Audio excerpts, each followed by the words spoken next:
Hello everyone, ఈరోజు వీడియోలో నేను క్యాప్సికమ్ మసాలా కర్రీని రుచికరంగా ప్రిపేర్ చేస్తున్నాను. ఫస్ట్ అయితే దీనికోసం 2 క్యాప్సికమ్ని, 2 టమోటాని, అలాగే ఒక ఉల్లిపాయని తీసుకొని శుభ్రంగా కడిగి మీడియం సైజు ముక్కలుగా కట్ చేసి పెట్టుకున్నాను. ఆ తర్వాత స్టవ్ వెలిగించుకొని ప్యాన్ పెట్టుకొని 2 స్పూన్ల పల్లీలని, అలాగే కొద్దిగా ఎండు కొబ్బరి ముక్కల్ని, 1 స్పూన్ ధనియాలను వేసుకొని మంటను లో ఫ్లేమ్లో పెట్టి ఒక 2 మినిట్స్ ఫ్రై చేసుకున్నాక 2 స్పూన్ల నువ్వుల్ని కూడా యాడ్ చేసుకొని మంటను లో ఫ్లేమ్లోనే పెట్టుకొని చిటపట్లాడేంత వరకు ఫ్రై చేసుకున్నాక ఇవి చల్లార్చుకొని మిక్సీ జార్లోకి యాడ్ చేశాను.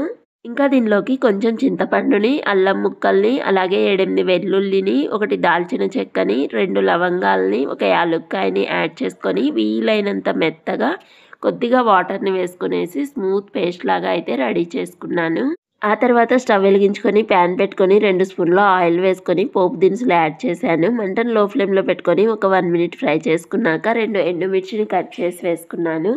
ఇంకా కరివేపాకును వేసుకొని మరో 1 మినిట్ ఫ్రై చేసుకున్నాక మనం కట్ చేసి పెట్టుకున్న ఉల్లిపాయ ముక్కల్ని కూడా యాడ్ చేసి ఇవి కొద్దిగా కలర్ చేంజ్ అయ్యేంత వరకు అయితే ఫ్రై చేసుకుందాము. ఆ తర్వాత కొద్దిగా పసుపును కూడా యాడ్ చేసుకొని మనం కట్ చేసి పెట్టుకున్న టమోటా క్యాప్సికమ్ని కూడా యాడ్ చేసుకొని ఒకసారి బాగా మిక్స్ చేసుకునేసి మూత పెట్టి ఒక 5-6 నిమిషాలు అయితే మగ్గించుకుందాము.